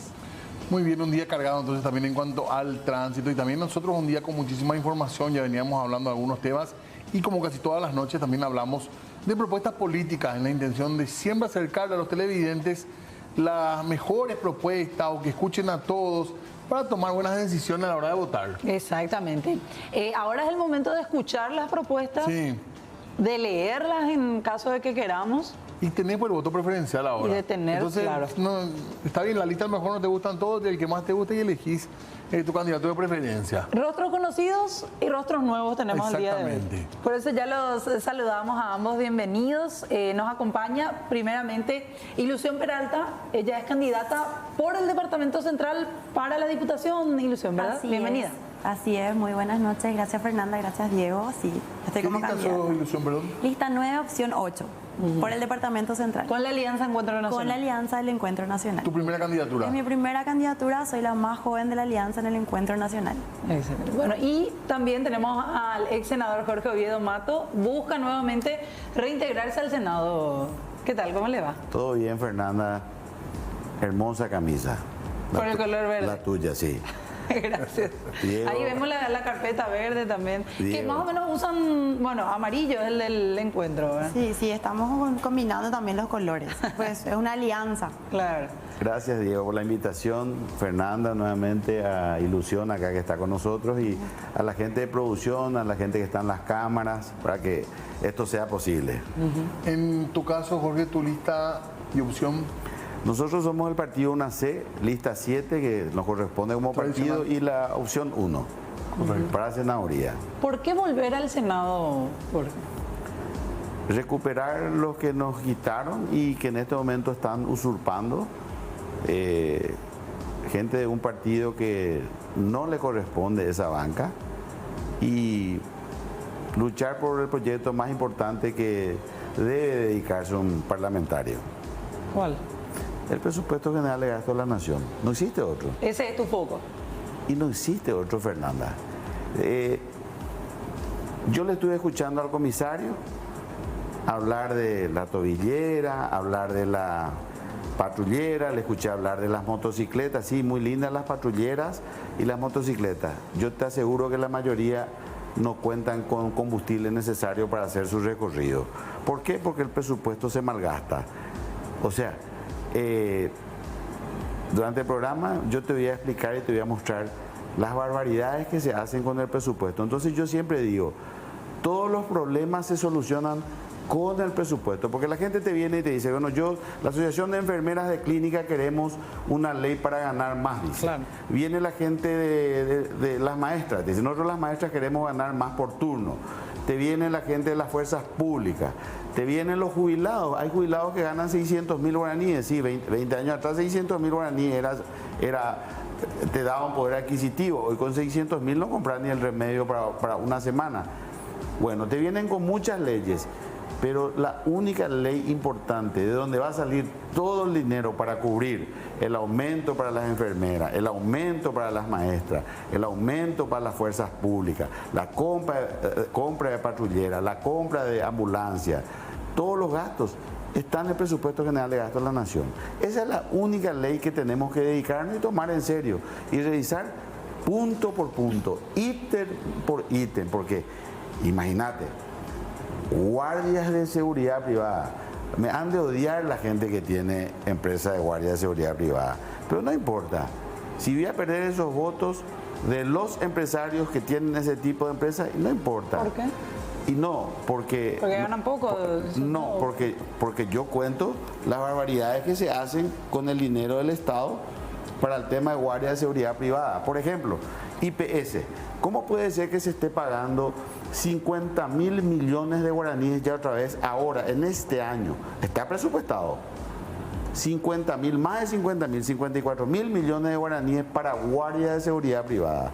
Y yo digo, y hablando en guaraní, Maray, Coreipotá, guardia de seguridad privada, IPS. ¿Acaso yo las hacía, o sea, todo disparar? Las hacían o juego, fuera janguao, putas janguao, Pepe. Guardia de seguridad para que no se roben los remedios. No hay más remedios ni IPS, pero hay 54.000 millones. En el tema de para... maternidad, porque hay que dejar por algunos antecedentes en tema de maternidad y donde hay criaturas, a lo mejor Sí, hay hace que... poco se robó un niño en San Sí, pero Pablo. 54.000 millones. Pero yo creo que ahí tenemos ¿Y qué hay que hacer, ser Diego? más eficientes en el gasto. Hay que darle... ¿Por qué ese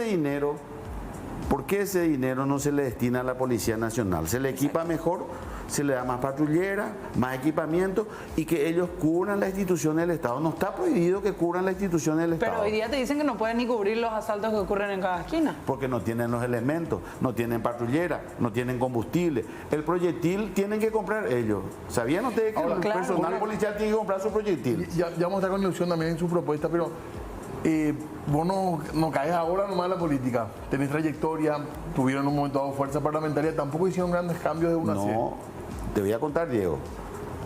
Te voy a contar. Por eso se dice, se gobierna con el ejemplo. En el PGN 2017, y hoy ya nadie puede mentir. Porque si yo te digo una cosa y al salir de acá se entra y se revisa. Ahí los antecedentes están. Claro. Sí. En el 2017 nosotros quitamos de IPS, tenía 74.000 millones de guaraníes para guardia de seguridad privada. Sacamos 50.000 millones y enviamos para compra de remedios oncológicos. Y dejamos 24.000. Claro que se puede. Mediante el UNACE se creó la ley de racionalización de gasto que salió en el año 2022, donde se eliminó el tema de los bocaditos. Habían instituciones que gastaban 17.000 millones de guaraníes al año en bocaditos. Hoy dicen, hoy se racionaliza, se gasta solo 400 millones. Sí, pero multiplican por 400 millones de bocaditos por cada institución y va a ver cuántos No tenemos miles por qué de millones. pagar eso los contribuyentes, los ciudadanos paraguayos. Ahora, Y se paga y está en el presupuesto. Por eso yo digo, la única ley que se va a tener que dedicar la Vamos a tener que diputada y trabajar. vamos a trabajar juntos va a ser en la ley del presupuesto general. Ilusión decía, y ya queremos también ver un poquito su perspectiva, mejorar la calidad del gasto también. Yo soy economista, ¿verdad? Entonces nosotros tenemos el rol de poder ser más eficientes con los recursos que tenemos. Las necesidades son inmensas. Entonces tenemos que racionalizar el gasto y ahí entra el rol que tenemos que cumplir y ser contralores también del uso eficiente del gasto, ¿verdad? Hoy nosotros estamos hablando de gastos superfluos que quizás no responden a las necesidades urgentes y de primera necesidad de la ciudadanía, ¿verdad? Así como él está diciendo, ¿verdad? Mismo hace poco hablábamos de que los diputados, los congresistas tenían un cupo de combustible. A mí me parece que a un trabajador normal la empresa no le va a estar dando para su combustible día a día, ¿verdad? Me parece que es un trabajo más y tiene un compromiso más, ¿verdad? La gente que entra a la función pública y a la política tiene que saber que tiene que hacer la política del bien para la sociedad, ¿verdad? Ahora, si quieren ganar dinero, yo les invito a que puedan abrir su propio emprendimiento y que vean de paso también las barreras que nosotros generamos para toda la ciudadanía en cuanto a formalización, ¿verdad? Ilusión, ayer estábamos hablando con gente también que postula por Central y nos hablaron mucho del tema inseguridad, que también vamos a hablar con el diputado, el ex senador de hoy. Ese es el tema de Central, de la sensación, o no es tan así, de acuerdo a tu percepción, a tu recorrido. Mira, yo como víctima de inseguridad te digo que sí es latente y esto va a aumentar. Nosotros estamos pasando por un proceso que, si nos damos cuenta, en las calles hay una crisis latente, ¿verdad? Ayer nomás a una de las chicas de nuestro equipo también, al salir de su casa, literal, frente a su casa, le asaltan y le sacan un 20.000, ¿verdad? Y esas son casos de inseguridad con suerte otra vez, pero hoy hablamos de Central, y no solo de Central, sino que de Paraguay, que nos encontramos en una situación de vulnerabilidad total, ¿verdad? Hace poco nomás tuvimos un caso de sicariato en Asunción, cerca de lo que sería el gobierno central, ¿verdad? Uno podría considerar que estamos seguros, ¿verdad? Pero no es así, ¿verdad? Y eso tiene que ver con todo lo que está sucediendo en Paraguay, ¿verdad? Nosotros estamos trabajando fuertemente en 3 ejes, pero recorriendo ciudad por ciudad en el departamento central, todos nos dicen que levantarte 3 horas antes para poder subirte al bus y llevarte irte a tu trabajo también es sinónimo de inseguridad, así como cuando te comes 2 horas de tráfico y llegas a las 10, las 11 de la noche, cuando no hay nadie. Y encima vamos a entrar ahora en la época de invierno y ahí vamos a estar peor. ¿Por qué? Porque nadie está por la calle, la inseguridad crece y aparte de eso, a mí me tocó en una semana presenciar 3 casos de violencia en medio de la calle. Y yo llamando a la policía, ellos no dan abasto, no llegan rápido porque quizás hay un montón de cosas que ya lo dijo bien acá el senador, que se tienen que prever, ¿verdad? Mujeres que pedían socorro, una mujer quiso que le suban mi auto para poder llevarla a otro lado, ¿verdad? Entonces, eso es lo que pasa día a día. Eso es lo que pasa, hoy le digo a los políticos que no andan más de pie. Eso es lo que sucede hoy, ¿verdad? Hoy vimos a la mañana cómo a una mujer la llevaban a la fuerza en una moto y esta pedía socorro. Eso es lo que estamos viviendo hoy en cuanto a inseguridad, ¿verdad? Y bueno, y nosotros queremos trabajar en eso, pero sobre todo tenemos que ser eficientes con el gasto, ¿verdad? No podemos estar gastando un bocadito, como él dijo, no podemos estar gastando el combustible para alguien que tiene que ir a trabajar. Incluso tenemos que ser estrictos con eso, pero también tenemos que mirar y garantizar los demás procesos. Todo tiene que seguir funcionando. Hoy hablamos de una educación de calidad abandonada. Hace poco empezaron las clases en la educación pública. Yo vengo de una educación pública donde yo recuerdo que mis compañeros y yo recibíamos el pan de la merienda escolar con moho y no teníamos más otra que hacer, ni al perro no le podías dar eso. Entonces, ¿dónde se está yendo hoy el dinero? Paraguay hoy forma parte también de un gasto ineficiente. Incluso si nosotros ahorráramos y nos fijáramos mejor en las compras públicas, ahorraríamos hasta 1,5% del PIB recomendable de la región. Eso quiere decir que algo estamos haciendo desde el vamos. Lo mismo pasa con los remedios oncológicos que él mencionó, ¿verdad? Existen los papeles, pero no llega. No llega, y menos en campaña política. Y esa es una realidad, ¿verdad? Por debajo de la mesa se están utilizando para campañas, etcétera, etcétera. Incluso yo me animo a decir, muchas veces se guardan esos medicamentos esenciales y reactivos esenciales para las personas que tienen que hacerse un tratamiento para políticos. Y eso no debe ser así. La Constitución Nacional nos garantiza igualdad ante la ley, y ante la ley todos debemos tener derecho a acceder a salud, educación y por sobre todo seguridad. Lo vemos ahí al senador revisando un poco. Usted tiene ahí una planilla Está el presupuesto. de gasto, de presupuesto. Está el presupuesto vigente. Si querés te puedo contar 2, 3 lugares nomás, porque el presupuesto tiene miles de ítems por cada institución. Claro. ¿Qué es lo que tiene que hacer un presidente patriota que hasta ahora lastimosamente no se está haciendo? El presidente tiene que exigirle a sus ministros que no le pasen ya un presupuesto abultado, y que cuando se pase el presupuesto no vayan a hacer otra lobby en la Cámara de Senadores y Diputados para volver a aumentar, porque eso es lo que ocurre todas las veces. Pero te voy a dar, por ejemplo, seguridad privada. Por ejemplo, marqué 2. El Servicio Nacional de Promoción Profesional.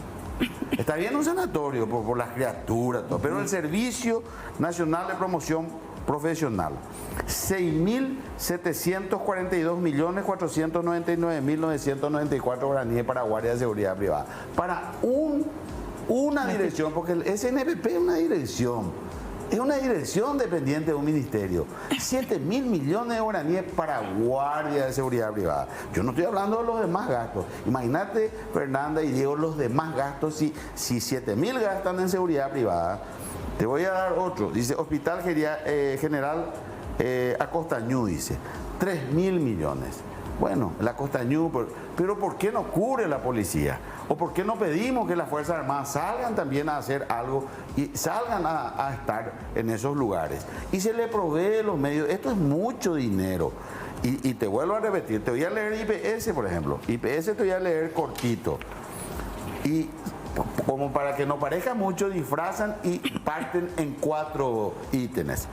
13.134.619.776 es uno, 13.080.276.000 el otro, 13.152 millones el otro y 12.986 millones el otro ítem. Los 4 seguridad privada, los 4 para IPS. O sea, y después tenemos el tema de los seguros médicos. Te voy a dar una sola institución chiquitita y te voy a decir la cantidad de personas. Ministerio de Justicia, escucha Fernanda y Diego y a la diputada, para 786 paraguayos privilegiados, 17.166.240.000. Seguro médico para 786 personas que contratación de seguros médicos, funcionarios contratados del Ministerio de Justicia, 17.166.240.000. Ese tipo de beneficios también gozaron y gozan congresistas. Los famosos seguros vivos del Congreso. Yo no quiero entrar en cuestiones de... Nunca fue mi estilo. Pero si se revisa, van a encontrar que yo pagaba el mío. Yo fui presidente del Congreso, Fernanda, Diego y diputada. En el 2011-2012 tuve 54 invitaciones para recorrer el mundo. 54 en 2 años. Ni un viaje no realicé con dinero del Estado. ¿Y usted pagaba su seguro médico? Yo pagaba mi seguro médico. No el Congreso. No el Congreso. Me parece correcto. Así debemos ser. Entonces, ¿qué pasa? Este tipo de cosas después los colegas mismos se enojan y dicen, no podía decir eso, pero bueno, pero estamos hablando de seguros médicos. Y te voy a dar un último dato. Presidencia de la República. 1.126 funcionarios, 18.621.160.000. Entonces, ¿qué tenemos que hacer? Yo no digo que no tengan que tener seguro médico. Claro que podemos darle seguro médico, pero tenemos que hacer como hacemos en la casa. ¿Cómo se hace un presupuesto en la casa? Mamá y papá, si van a contratar un seguro, tiene que ser para todos los hijos o para nadie. Vos no podés ponerle a 2 hijos seguro médico y uno se queda sin seguro médico. Vos no podés hacer una cena, te sentás a cenar, le das de cenar a 2 de tus hijos y uno se queda mirando. O todos tienen seguro médico o nadie no tiene. O sea, yo no estoy en contra del seguro médico, de los funcionarios. Sí, no hay problema, pero hay que ver para que alcance para todos. No hacer un grupo privilegiado sí, otro grupo no. O todos tienen, o alcanza para todos o no alcanza para nadie. Y si se cuida el dinero, yo digo que alcanza para todos. Se pueden eliminar los viajes al exterior, se pueden eliminar la compra de bocaditos, se puede eliminar el pago de telefonía celular para los ministros, viceministros, directores de entes, se puede eliminar la compra de vehículos 0 kilómetros. Vehículos 0 kilómetros para los directores y miembros del consejo de los entes del Estado. ¿Por qué se le tiene que comprar a los directores y a los miembros de los consejos de los entes del Estado vehículos 0 kilómetros? Si ellos ganan cualquier cantidad de dinero. Y después está la guinda en la torta, que a veces causa gracia, a mí me da tristeza. ¿Cómo puede figurar en el presupuesto general de gasto de la Nación pago del presidente del ferrocarril, Carlos Antonio López, y no tenemos ferrocarril hace más de 20 años? Un ratito, vamos a hablar de eso, vamos a hablar de transporte, de salud, de las propuestas. Sí, el Metrobús está acá. Vamos a hablar de una C que pasó, vamos a hablar de la situación de presidencia también. Todos en un ratito porque tenemos que hacer una pausa. Breve pausa y después continuamos la... Muy bien, 20:40, seguimos hablando de política nosotros en esta noche. Tenemos que decir ahora con Ilusión Peralta, que está con nosotros, es candidata a la Cámara de Diputados, opción 8 de la lista 9, y también Jorge Oviedo Matos, lista 7 del partido 1C, la opción 1. Claro, que vuelve para el Senado. Propuestas concretas, tema de educación, ¿qué hace falta, por ejemplo, en ese aspecto de Ilusión? Bueno, educación, lo primero y lo que siempre estamos como que comentando es que para mí el MEC tiene que encargarse netamente de la malla curricular 100% y otras instituciones tienen que encargarse de lo que sería los insumos, la infraestructura y demás. Se mezclan los esfuerzos, se mezclan los intereses y eso hace que al final la educación quede en último lugar, ¿verdad? Hoy hablamos un poco dentro de los ejes de trabajo de mi campaña. Tenemos a la educación como una de las principales banderas. Yo vengo de la educación pública, fui la primera representante mujer ante el Consejo Superior de mi facultad en la Universidad Nacional de Asunción y no podemos hablar de una educación terciaria de calidad sin la base. Es una falacia estructurar la educación terciaria sin tener en cuenta esto, ¿verdad? La base tiene que ser prioridad, pero hoy hay demasiados focos que están dispersando la atención en ella, ¿verdad? Por otro lado, nosotros queremos también vincular íntegramente y totalmente a la academia con las políticas públicas, ¿verdad? Mi sueño es que la Universidad Nacional de Asunción se vuelva un modelo en desarrollo sostenible y que esto pueda ser replicado a nivel municipal, a nivel distrital, a nivel departamental, ¿verdad? Hoy tenemos muchos talentos, muchos jóvenes que merecen estar en lugares de decisión, con mucho talento y mucha energía que pueden aportar al Paraguay, ¿verdad? A ver, Ilusión, por ejemplo, que otra institución sea la que se encargue de la distribución de la merienda escolar. Claro, porque, bueno, uno, como dije al inicio, la mayor cantidad de los índices de corrupción se dan en las compras públicas. De hecho, que ahí me puede dar la derecha también, el senador me puede como que ayudar. En las compras públicas tenemos que fijarnos bien dónde va el dinero hoy de todos los ciudadanos y ciudadanas de Paraguay, ¿verdad? Y ahí se va disipando un poco estas licitaciones, las meriendas no llegan. Hace una semana estuve viendo que en un colegio, en una escuela municipal de Capiatá, me dice una de las directoras que no llegaron todos los kits escolares y que, bueno, ella no contabilizó y figuraba 100 y llegaron 20. Eso no puede seguir sucediendo, ¿verdad? Y eso pasa porque hay demasiados actores, no hay un foco, hay una responsabilidad compartida, entre comillas, pero después cuando buscamos el culpable, tenés que ver toda una matriz de responsabilidades y al final nadie se responsabiliza y pasa como yo, que yo aceptaba el pan con moho en la escuela pública y más nada. Escuela de Central. Escuela de Central, ¿verdad? Mato, ¿qué hacer con el tema educativo? Ella decía descentralizar más o menos algunos sectores. Estoy de acuerdo. En mi época no había la merienda escolar. Yo entraba en la escuela General Díaz, acá cerca, en una escuela pública. No teníamos merienda escolar, ¿verdad? Pero bueno, está muy bien el tema de la merienda. Igual que no tener lo que yo tenía. Realmente pasa por muchas manos el tema del dinero para la compra del tema de la merienda escolar. Esto se volvió un negocio y debería de ser una patriada, no un negocio, debería de ser una patriada.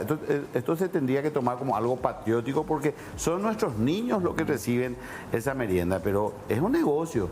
Y se pelea para que tal o cual empresa sea siempre la adjudicada en todos los ámbitos, en la seguridad privada, en el seguro médico. Si te fijas va a haber 2, 3 empresas mimadas, nomás siempre hay. La merienda escolar, la misma cosa. Yo soy un convencido de que se tiene que volver, yo soy un convencido del dicho, el antes siempre fue mejor. Las cooperadoras escolares que se empiecen en las escuelas, las directoras con los padres y que sean ellos los que administren, porque si los padres administran, claro que van a querer algo bueno para sus hijos, pero acá, ¿qué pasa? Ellos ya reciben el paquete, vamos a decir, con las cosas vencidas, con todas esas cuestiones. Entonces, dejar de que pase por muchas manos ese dinero y que vaya directo a las cooperadoras escolares, que se formen nuevamente, que el ministerio intervenga, que haga responsable a las directoras con las comisiones de padres que vuelvan a funcionar y que esa merienda escolar va a ser mucho mejor si los padres fiscalizan y controlan. ¿Y la calidad de la educación?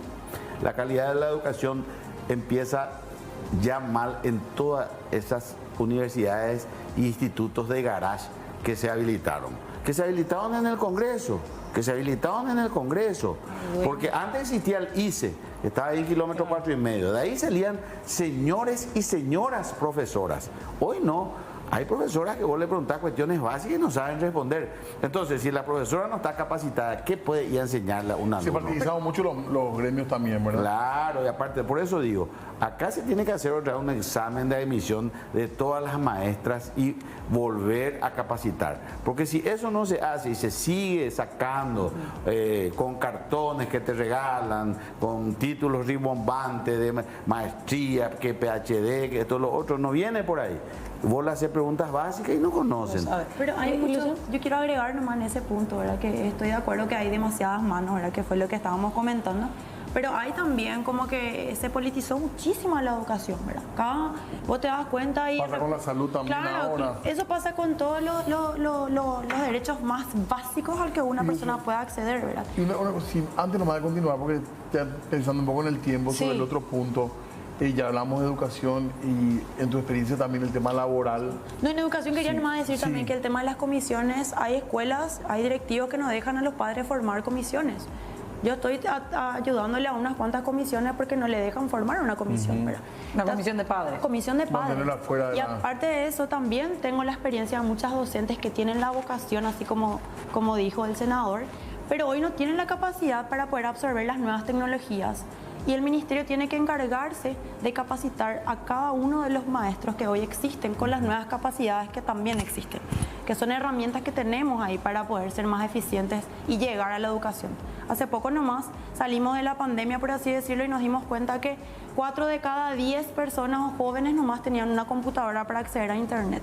Y de eso tenés que ver que pasando un poco calle Última, yo que vivo en San Lorenzo y limito con Capiatá, no tengo buena conexión a internet. Entonces hay un esquema que hay que mejorar para que lo demás funcione, ¿verdad? El Wi-Fi no llega a todas las casas, ¿verdad? Tenemos que hablar de esas herramientas también que entorpecen el proceso, que es demandar o recibir también educación hoy en Paraguay de calidad. Y con respecto al tema laboral, no sé, en el caso de tus compañeros de colegio, escuela o de la facultad misma, tengo entendido que muchos universitarios también se encuentran con el problema de no tener, pese al título, posibilidades laborales. Totalmente, ¿verdad? Nosotros en la Universidad Nacional tenemos un montón de desertores, si bien existen más de 50.000 matriculados, tenemos un nivel aproximadamente de más del 40% de jóvenes que desertan porque prefieren trabajar que estudiar. Es más rentable trabajar solamente en Paraguay que estudiar. Yo que vengo de una carrera que requería de 7 a 8 horas, en mi primer año yo cobraba 300.000 mensuales y con eso yo era feliz. Pero en realidad yo estaba accediendo a condiciones paupérrimas que no podían condicionar, ni siquiera me podían ayudar a poder ser una profesional ni demás en ese momento, ¿verdad? No garantizan la vinculación de los universitarios ni profesionales con la comunidad ni con la sociedad. Pero no solamente los universitarios, porque nosotros somos una minoría, ¿verdad? Estudiar en Paraguay es un privilegio. Entonces, tenemos también mandos medios que no están siendo profesionalizados, ¿verdad? La mayoría de las personas o de los jóvenes también accede a estos mandos medios, ¿verdad? Hoy hablé con un muchacho que es del PANE, que tiene 21 y estaba estudiando para electricista, ¿verdad? Después tenemos también amigos y miembros del equipo que están estudiando refrigeración y que comenzaron en la semana pasada, ¿verdad? O sea, tenemos que hablar de profesionalizar también a los mandos medios y hacer una bolsa de trabajo que pueda integrar y que la experiencia del primer empleo no sea tan sufrida, porque hoy ser joven, trabajar y estudiar es sufrido y la gente te dice, tenés que sufrir nomás luego. Y eso hay que cambiar, hay que dejar de normalizar que uno tiene que sufrir para estudiar, para acceder a salud de calidad, para poder tener un empleo digno en Paraguay. Y ahí también tenemos que caminar sobre un proyecto que pueda garantizarnos también el seguro del desempleo, que se habla mucho de eso, pero hoy Paraguay está muy lejos de eso, porque formalizarte en Paraguay como trabajador independiente cuesta muchísimo. Claro. Entonces tenemos que hablar de eso también. Respecto a empleo, Jorge. El tema de empleo se puede solucionar, pero hay que hacer un convenio Estado, sector privado. ¿Por qué? Porque el Estado no puede seguir absorbiendo toda la mano de obra, no se pueden seguir creando cargos y puestos y contratos en todos los ministerios, inventando y creando ministerios y direcciones. Yo creo y soy un convencido de que si el Ejecutivo hace una reunión con el sector privado, porque acá hay que hacer un convenio y tenemos que sentarnos en la mesa, porque ¿qué pasa? Los jóvenes terminan, a veces sí terminan la secundaria, no saben qué van a hacer Y ahí empieza el problema, empieza el tema de la drogadicción, no saben qué van a hacer con su futuro, salen a asaltar y parece que nosotros no nos damos cuenta de que eso nos va a afectar a todos alguna vez. No es que uno porque tiene dinero va a decir, no, a mí no me va a tocar, a todos nos va a tocar. Entonces tenemos que sentarnos juntos y el Estado puede hacer, por ejemplo, una propuesta al sector privado y decirle, bueno, a todas las empresas que den mano de obra a los jóvenes que egresan, nosotros le vamos a hacer una quita del tanto % de impuestos. Darle una quita de los impuestos al sector privado con tal de que le den mano de obra a la juventud. Y se puede, claro que se puede, porque la gente dice, no, pero nosotros tenemos una carga impositiva muy baja, la más baja de la región. Y bueno, porque tenemos una carga impositiva baja es lo que viene las inversiones de afuera y viene la gente a querer instalarse. Pero si se hace un convenio con el sector privado, que yo sé que hay muchos empresarios que tienen buen corazón y que van a aceptar y que lo están haciendo, van a dar mano de obra a los jóvenes y se les puede hacer una quita de su impuesto que al final va a invertir nomás otra vez en el sueldo de esos jóvenes. Esa es una salida magnífica sería, porque es triste verle a los jóvenes en la esquina haciendo piruetas, con los ojos brillosos, uno se da cuenta que está drogado, criaturas en la calle, nuestros hermanos ancestrales, los dueños verdaderos del Paraguay, que son los hermanos ancestrales, los indígenas, criaturas de 12 años embarazadas en las esquinas. Una barbaridad es lo que está pasando. Pero muchas veces la gente que está en el poder, ¿qué pasa?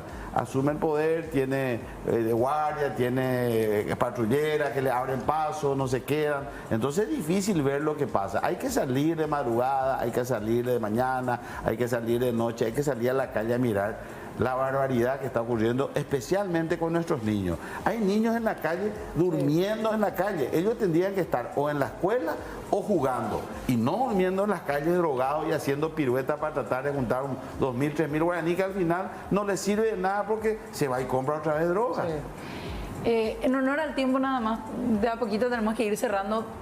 ¿Usted cree que tiene posibilidades de volver al Senado? Eso va a decidir la gente. Eso decide la gente. Yo pongo como testimonio lo que he hecho en su momento y yo creo que sí, Yo siento, porque yo no soy un candidato. Los jóvenes son más de las redes. Yo no, yo soy un candidato que sale a recorrer, a tocar la mano. A mí me faltan 5 departamentos. Este fin de semana voy a estar por Canindeyú, Amambay y Concepción. Y me queda Guairá y Cazapá. Y después ya recorrí todos los departamentos de la República del Paraguay. Yo conozco los 261 distritos de la República, yo conozco. Hay que salir a recorrer. Hay que salir a conocer, por ejemplo, Iriucuá. Hay que salir a recorrer esos lugares y mirar, y ahí van a ver la miseria que hay, ahí van a ver lo que ocurre. Ahora, si uno se halla en las redes nomás y no, yo tengo 4.000 me gusta, no viene por ahí. La gente sabe elegir y sabe votar, y yo sé que el 30 de abril la gente va a depositar su voto por el partido UNACER. Gracias, porque es muy amable. Ilusión, del otro lado tenemos la contracara, figura nueva que intenta llegar a la Diputación. Bueno, y por mi parte, nosotros los jóvenes también salimos a caminar, salimos a recorrer. También tenemos la esperanza en este Paraguay, por eso estamos acá. Pero estamos cansados. Los jóvenes, sinceramente, estamos cansados también de no tener una representación real en el Congreso. La democracia, ¿qué es lo que es? La democracia es la esencia misma de la representación de todos los actores de la sociedad. Hoy la juventud no se ve representada. Hoy a los jóvenes nos utilizan para caretear. Muchísimas veces a mí me invitaron como representante estudiantil a decirme, sí, la juventud, el futuro, el presente, el motor de la economía. Pasábamos después de la foto de la grabación, le presentábamos un proyecto para poder trabajar en conjunto, la academia y las políticas públicas del Paraguay, y lo único que pasaba era, si te he visto, no me acuerdo. Ilusión, gracias por venir también y gracias de vuelta, Jorge. Tenemos que cerrar, se nos acabó el tiempo. Éxitos. Vamos a ver qué ocurre en las próximas generales. ¿Sí? Nos vamos nosotros. Ya vienen más programaciones de la mano de C9N. En este caso, Mirando Lejos, a las 21 horas inicia, así que nosotros nos vamos.